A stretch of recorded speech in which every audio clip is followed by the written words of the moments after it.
Olá, meus queridos, sejam bem-vindos diretamente de Dois Córregos, interior de São Paulo. Eu, André Massolini, peço licença para falar com você. Vamos então ao e-mail dela que diz assim: Olá, boa noite. Nunca fiz isso e estou completamente constrangida. Gostaria que meu nome fosse mantido em sigilo, sempre. Estava me relacionando com um homem casado desde abril de 2024. Nunca me imaginei nessa situação, mas acabei cedendo. Achei que seria só uma aventura, porque passei por lutos recentes e estava muito perdida. Sei que não é justificativa. Então, olha aqui, ó. Achei que seria só uma aventura. Vocês estão vendo? Como roda, entra história, sai história, passa ano, entra ano, e, por vezes, as minhas palavras são sempre as mesmas. Quando eu digo que a gente fica lá cutucando a onça com a vara curta. E sabe com o que a gente está jogando? Com o nosso bem-estar. É isso que a gente está colocando, sabe? Apostando. A gente está apostando o nosso bem-estar. Cutucando a onça com a vara curta. Brincando com fogo. Você sabe que alguns dos casos assim de grandes sofrimentos que eu acabei atendendo, eles começaram assim, com essa brincadeira, começaram com essa aventura, e aí a coisa descamba. Ele sempre foi sincero, nunca escondeu que era um homem traidor e que gostava dessa vida. Então tem isso ainda, né? O cara, desde o princípio... Vocês estão vendo que tem casos em que o cara não vem dentro daquele padrão do manual do traidor, onde ele vem, joga todo um chaveco, aí ele fala, sabe? Ele mostra, ele fala que isso nunca aconteceu, que é a primeira vez que isso está acontecendo, porque não teve como resistir a uma mulher tão encantadora. Não. Desde o começo, o cara fala que é um traidor e que gosta dessa vida, ou seja, dessa vida de galinice. Né? Também nunca me prometeu se separar e eu também nunca pedi isso a ele. Pensei em levar até onde desce. Então, né? Começo com uma aventura, então agora vamos ver até onde vai dar isso. Mas, apesar dele ser bem difícil de lidar, me apaixonei por ele. Ele tinha filhos de outras traições. A esposa sabia e sempre atacava as mulheres e passava pano para ele. Ela não aceita esses outros filhos fora do casamento, porque ele tem uma boa condição financeira e ela deixa isso bem claro. Noto que a família toda é extremamente dependente dele financeiramente. E é isso que os une, o dinheiro. Ele diz que ele e a mulher vivem de aparência e cada um tem seu quarto, sua sala e que não são mais um casal de fato. Ele tem 60 anos e eu 47. Nos aproximamos e nossos encontros eram sempre na minha casa. Eu sequer sei onde ele mora. Ou seja, ele não tem nem que pagar motel. Moro numa casa simples, humilde. Eu trabalho e nunca tive interesse nele por dinheiro. Pelo contrário, eu que sempre dava presentes, que comprava coisas pra gente comer em casa. Nunca fui a lugar nenhum com ele. Exceto motel, que aqui na minha cidade é simples e barato. O sexo era egoísta. Ele se satisfazia e ia embora. Nossa, tem isso ainda? Meu Deus... Gente, o que você faz com esse homem?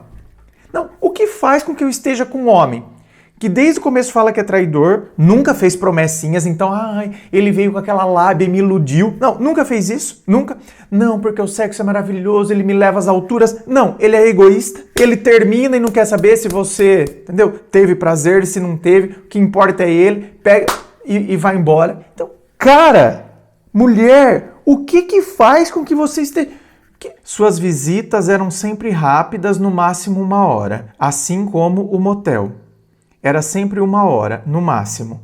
E comecei a notar que ele nunca podia ultrapassar o horário das 17h30. Ele é casado, anjo. Mas ele falou que ele, a mulher... Oh, Jesus! O questionei e ele fez um teatro e não me respondeu. Sempre fui discreta e me sentia culpada por estar nessa relação. Ele me deixava confusa. Tinha dias que me tratava bem, em outros era grosseiro. E tudo tinha que ser nos horários dele e do jeito dele. Controlava até meu WhatsApp. Um dia peguei uma mentira dele e falei que não queria mais brigas por ciúmes, de eu usar o WhatsApp. Embora já tinha mostrado para ele que só falava com amigas. Um dia ele teve um grande surto de ciúmes e, como ele sabe que sou depressiva, mandou eu me matar. E ainda que me desejava uma boa morte. Meu Deus, meu Deus. Por isso que eu falo, gente, o que tem nessa pessoa para que eu goste dela? É assim, ó, para mim é uma coisa simples. Porque o amor nasce da admiração. Então, para eu amar alguém, eu preciso admirar. Como que eu posso admirar uma pessoa com todas essas características que você está relatando aqui? Nesses surtos, ele era extremamente agressivo, me xingava de tudo que você possa imaginar. Eu ficava em pânico. Eu tô vendo o quanto você fica em pânico. Porque meu bem, se eu tenho pânico de andar num determinado local, eu não vou mais andar por aquele local. Eu tenho pânico. A não ser que eu precise passar por aquele local, porque é o único local para eu poder chegar no meu serviço, por exemplo. Então, aquele local, apesar de eu ter pânico de passar por ele, eu tenho que passar porque eu tenho uma necessidade de trabalhar. Então, sabe? Eu tenho uma necessidade dessa pessoa. Dessa pessoa?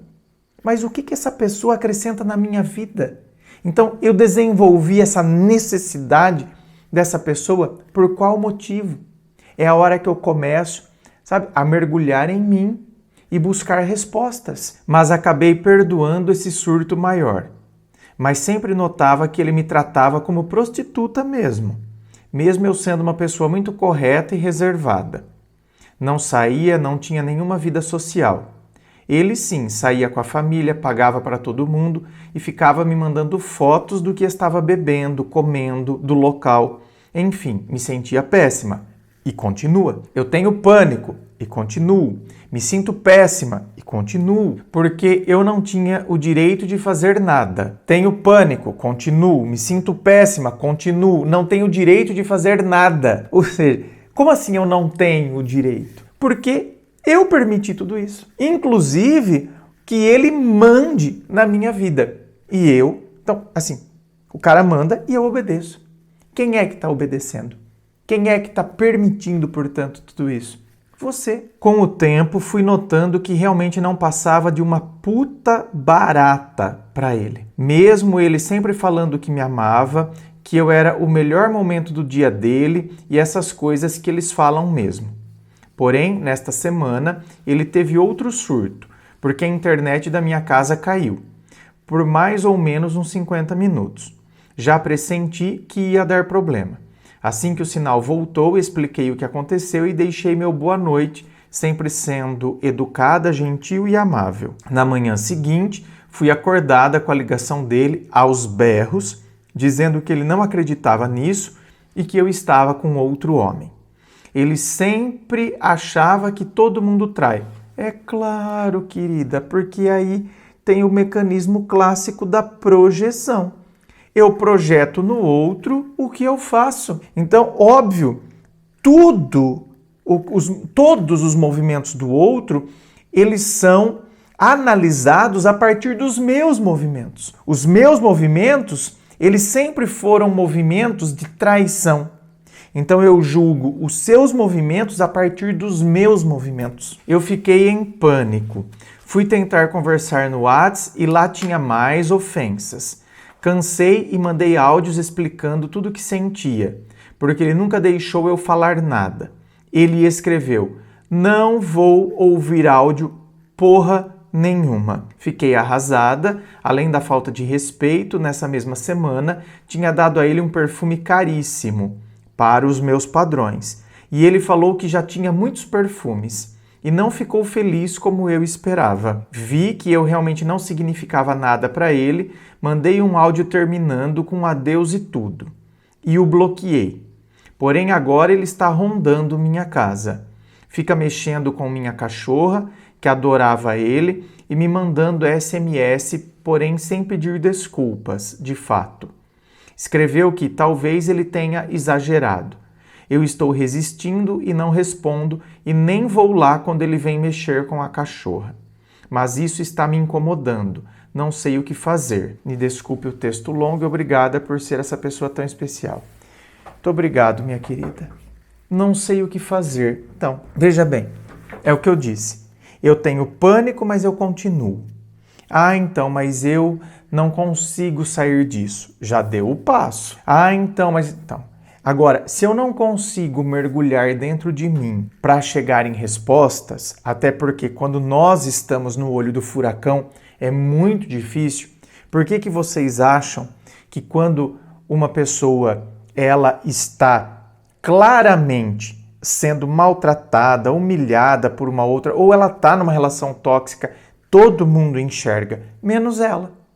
Porque ela está no olho do furacão. Então, todo mundo que está fora, você pode ver. Você pode ter sido essa pessoa, você que está me assistindo aí, você pode ter sido essa pessoa que todo mundo enxergava, menos você, e as pessoas até deixaram de te alertar, porque alertaram, quando não, elas te alertaram e você ainda dedou essa pessoa que te alertou para o tóxico, e o tóxico fez de tudo para que você cortasse o contato com essa pessoa que te alertou. Então, tem isso. Então, assim, muitas vezes você foi essa pessoa. Então, meu anjo, por vezes eu não vou ter condições de mergulhar dentro de mim e chegar nas respostas do porquê eu me mantenho com uma pessoa absurdamente tóxica, egoísta, egocêntrico, manipulador, perverso por vezes, né? Então, assim, é uma pessoa que faz questão de me diminuir, de me colocar para... É perversidade mesmo. É uma pessoa perversa, sádica, gosta de me ver sofrendo, gosta, né, de me fazer mal. E por que eu sinto necessidade disso? Isso aí, será que porventura esse é o meu habitat de alguma maneira? Será que essa relação está linkando com alguma situação da minha adolescência, da minha infância? Certo? Se não tem nada a ver com a minha infância, minha adolescência, será que tem alguma ligação com algum relacionamento que eu tive? Será que tem a ver com alguma frustração numa relação passada que foi fazendo eu me sentir carente a ponto de agora projetar tanta coisa nessa pessoa? Se eu não consigo, certo? Porque eu estou no olho do furacão, por isso que por vezes eu vou ter que buscar a ajuda da terapia, para que eu possa me entender, para que eu possa ter forças de entender a situação absurda que é. Porque por vezes eu até posso enxergar, meu Deus, mas que coisa horrorosa, mas parece que eu não tenho força para sair. Por quê? Porque eu não sei desvendar os aspectos emocionais que estão envolvidos aqui. Eu não consigo identificar. Por isso que identificar isso é de fundamental importância. Porque a hora que eu identifico o mecanismo, é igual se nós fôssemos num show de ilusionismo. Então tá lá o mágico e tal, e aí ele faz assim e o objeto sobe, levita. Ele faz assim e aquela cadeira sobe, depois ele faz assim, a cadeira na qual está sentada uma pessoa vai subindo. Aí você imagine, e você tá lá. E aí o que acontece? Vem alguém e conta para você como é feito aquele truque. Perde a graça. Você desvenda o mistério, não é? Você, então a cadeira sobe desse jeito. É assim, tal. Entendi. Então a hora que eu desvendo o mecanismo é a hora que a pessoa perde todo esse poder. A gente acaba esse encantamento, essa mágica que parece que me prende nisso. Por isso a importância do trabalho terapêutico. Porque por vezes nós não teremos essas condições, esses instrumentais de autoanálise. E isso é importantíssimo, gente. Porque tá vendo? Para nós que estamos de fora, é óbvio. Mas a pessoa está envolvida em todo esse mecanismo. E isso aí vai, sabe, entrelaçando, parece que vai me puxando para baixo. É aí que a gente entende que no popularesco o buraco é mais embaixo. Aliás, falando em terapia, se você quer vir aqui para o atendimento, para que eu possa te ajudar a, decifrar mecanismos que possam estar acontecendo na sua vida, não só em relacionamentos, viu, gente? Questões profissionais, questões familiares, questões pessoais que por vezes eu não sei identificar por que será que eu me auto-saboto, sabe? Por que eu tenho baixa autoestima, o que acontece na minha vida?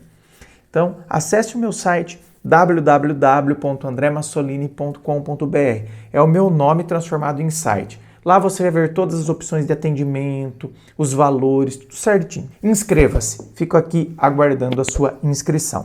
Se você curtiu, dá o seu joinha, compartilha aí com seus amigos. Muito obrigado, beijo no coração e, é claro, um forte abraço.